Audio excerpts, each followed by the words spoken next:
Recognised that we needed to slow down to speed up. So around about January 2015, we had very, very large teams. Where we talk about sprint teams, we think typically somewhere between 7 to 10 people. But we had almost 18 to 20 people on some of the sprint teams. The necessity was that we had a full stack, and we needed to have somebody who had those skills across the entire team. We since realised that that's not necessarily true, so we split the teams, and now we have scrum teams which are still a little bit too large, but at least they are a little bit more manageable. So we have teams of about 9 to 12 people now, depending on the team in question. And all of these teams then, of course, they had to learn how to work in the new model, so we did take a bit of a hit on velocity, but now we've gotten back up to speed fully, and all of the teams are very well versed now in how the process works. When we made the change to BDD from a quality assurance perspective, we also slowed down somewhat, and we are going through still some of the pain, but we have a lot of the teams introduced to the BDD model now, and they're coming up to speed very quickly.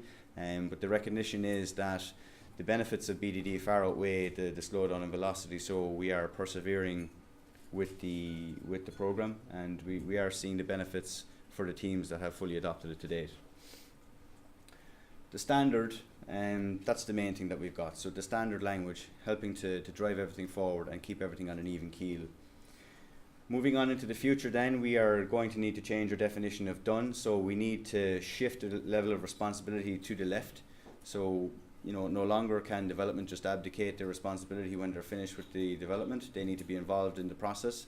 And it is a case that we've mentioned it earlier on, that developers are going to have to get more involved in the testing.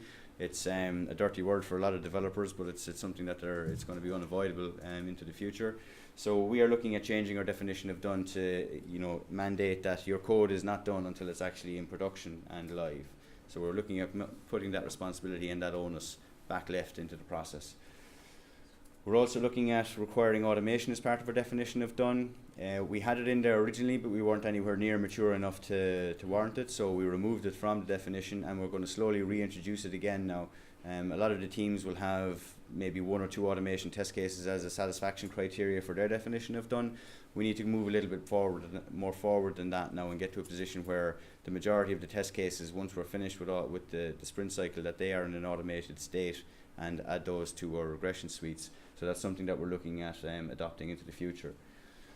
We have gone on the journey of moving from Jasmine to Cucumber. Cucumber is a great tool for us. It has fantastic reporting capabilities. But we're going to move again probably in the future to TypeScript. TypeScript is a more strictly typed version of JavaScript, and it's a more fully fledged programming language, so it'll give the automation QAs a little bit more ability to write robust code within the automation framework itself, and it'll also help us to move towards getting people into the automation team who are that traditional software developer in test, so more developers than scripters in the quality assurance arena. So we think moving in that direction is something that would serve us well in the future. And of course DevOps adoption. So at the moment it is dev and a slight space ops, so we need to bring those two words closer together and get them fully aligned, and then move that forward then into dev test ops, where we are fully automated from the development cycle and out onto the production environment. And so into the future, when Michael O'Leary comes to us with these grand ideas like let's go and blow up booking.com, we'll be able to do that into the future very, very quickly, and eventually then we will see ourselves becoming a technology company with an airline attached.